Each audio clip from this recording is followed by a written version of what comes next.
How much do you think a top bull goes for, Duncan?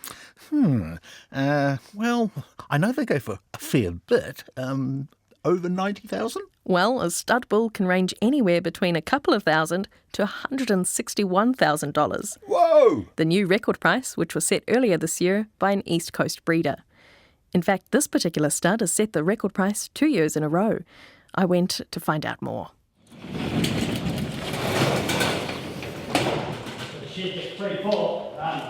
How many people were at last year's sale? 300. 300. Yeah, so it's just, yeah.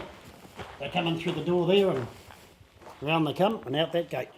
Come sale day next June, this barn will be packed with buyers interested in some of Dean McHardy's bulls, especially after he set this year's top price and a new national record.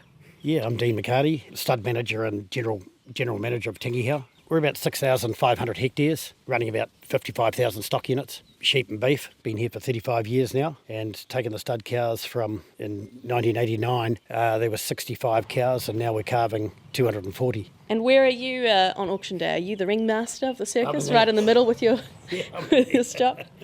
How long have you been doing on-farm bull sales for? I think we've done 5, so coming up 6.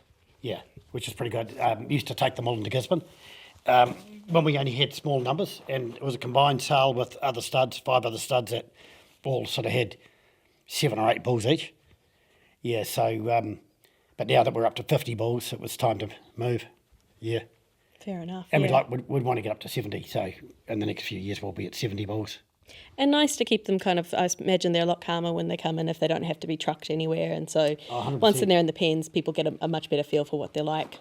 Oh, 100%, and they can get a good view at them here too. Down at the sale yards where we used to sell them, they couldn't really sort of get them out and have a look at them. And of course there's 5 other breeders, so you've got 5 other lots of bulls that they can all hear and smell and upset them and at times, so it's perfect here.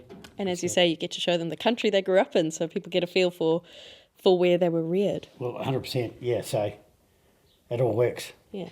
So we'll go down to the bulls anyway, they're just back down the main road, so... Dean's taking me to see some of next year's sale bulls. From a top price of $135,000 last year to $161,000 this year, he'll be hoping to set yet another record. Hey boys.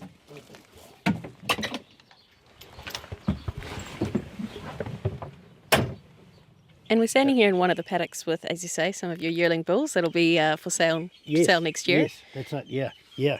And they're coming along well. They're right up with last year. Some of them by the same sire, the Fossil Creek bull that had that record price. So yeah, they're coming along really well. They've obviously got that beautiful black colouring of the Black Angus. What are some of the other characteristics that you breed for here? Well, definitely breed for type, and they're going to be big barrelled bulls. We don't like long-legged, and they're going to be good big barrels and in depth, and that's where you get your weight from. Structural soundness is a big one. They've got to be very good in the feet, because we go up to about 2,100 feet. What's that, about 650 metres or something. So we're pretty steep, so they're going to be pretty good on the ground. The calves are born on the flats. They're on the flats for about 5 days, and then the cows are put back onto the hills, so they get used to it. The bulls don't come onto the flats until sort of now. We're getting a lot of interest now from stud breeders, and we're not going to extremes, not trying to breed to extremes and EBVs, just middle of the road. Yeah, with genomics these days, you can chase one trait. I've always steered off that, because if you do chase one trait, you can drop a lot of others. So yeah, just a good functional cattle. I think people are coming to sort of, the soundness, structural soundness, the depth that we've been breeding for, type, the nature, nice and quiet. I think it all helps, and very good meat value. So I think that's all helping. Yeah, so I think it's other stud breeders and commercial buyers are seeing some good on them that they can introduce into their herds. What did this year's top bull go for?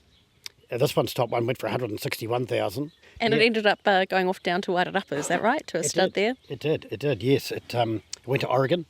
Keith Higgins, very good stud. Yeah, it'll do some real good for him. He's got a very good cow herd, and he's the same type of bull as his cows, so I mean he's going to introduce a lot of good for him too. As you mentioned, you've been doing this for about 35 years here on the station. Breeding takes such a long time to kind of get to the stage. How many years do you think you've been breeding towards these kind of, as you say, just general all-rounders? probably about 30 of them. It's a slow process, like you say. It's things like, getting the back lines right. And so if you go into your cow herd and they've got high tails or whatever, you can't cull a lot. So it might take 4 or 5 years just to get rid of that. And then you'll go and there's too much white. So now you've got good back lines, you go into the white and say, well, I'll get rid of that. That could be 4 or 5 years. And then you're always concerned about the feet and the type. So that's always going to come along. So it takes a long time to sort of get pretty much up to what you want.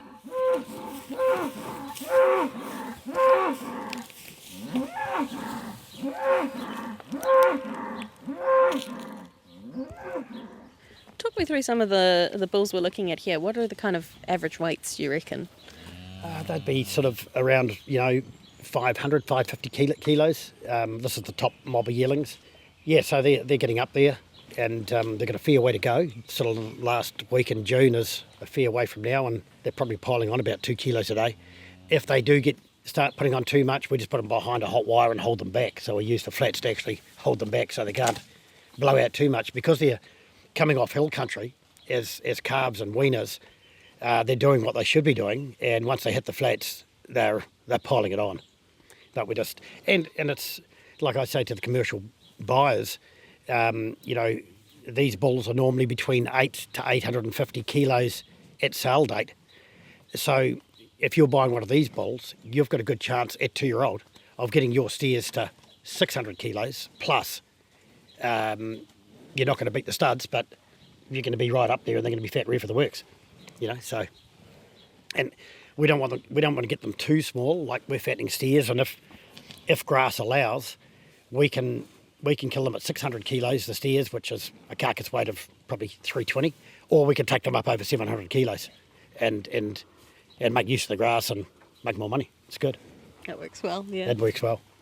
So you're hopeful that next year you could see another record? Don't want to jinx it for you, but... Well, I don't know. It's the bulls are certainly here, and they're looking good, and we've got some of the same bloodlines, and people that missed out last year might want to come and have another crack at them, and time will tell. Wait and see. Yeah, wait and see. Bless you. Do you start to notice the different personalities of each one as well? Yeah. A little bit? Yeah. You do. Do you have a favourite in this mob here?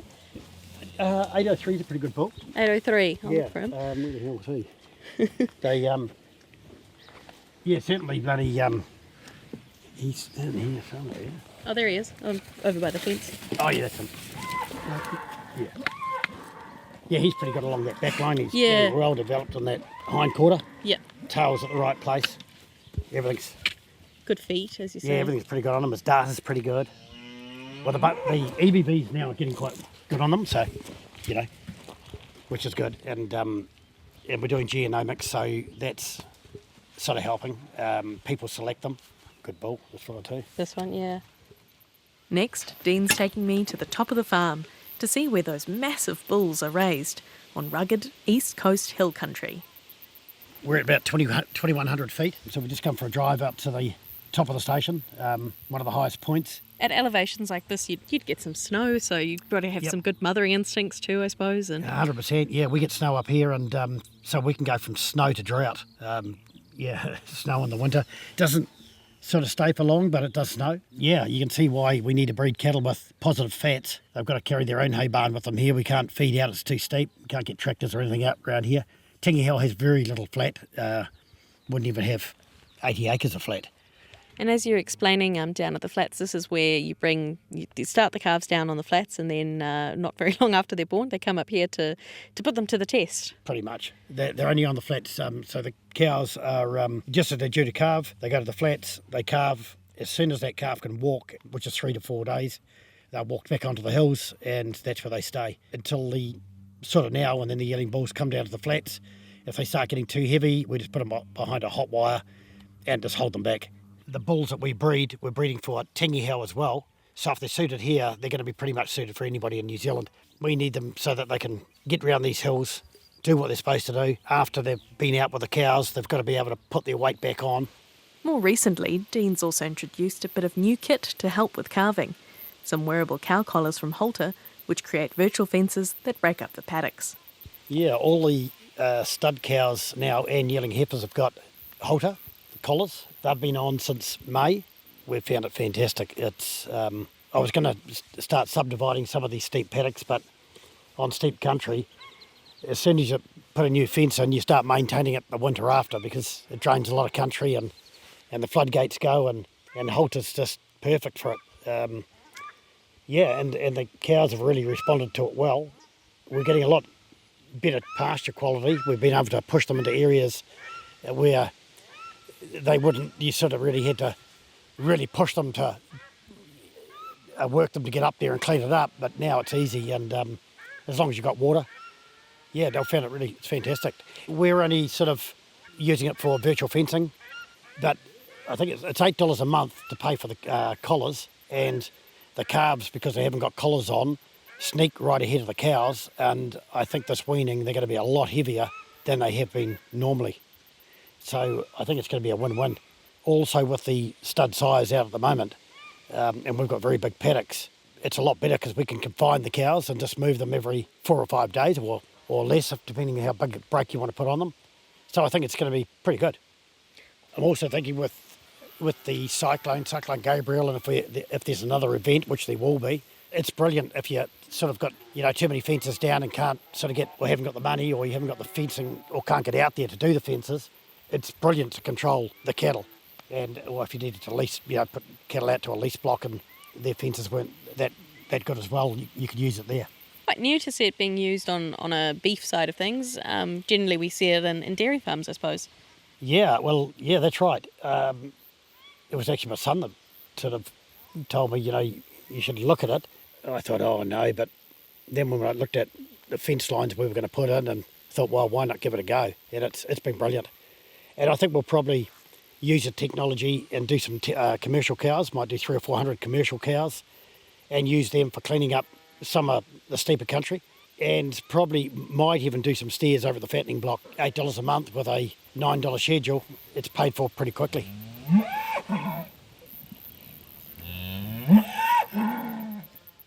That was Dean McHardy from Tangihau Station near Gisborne.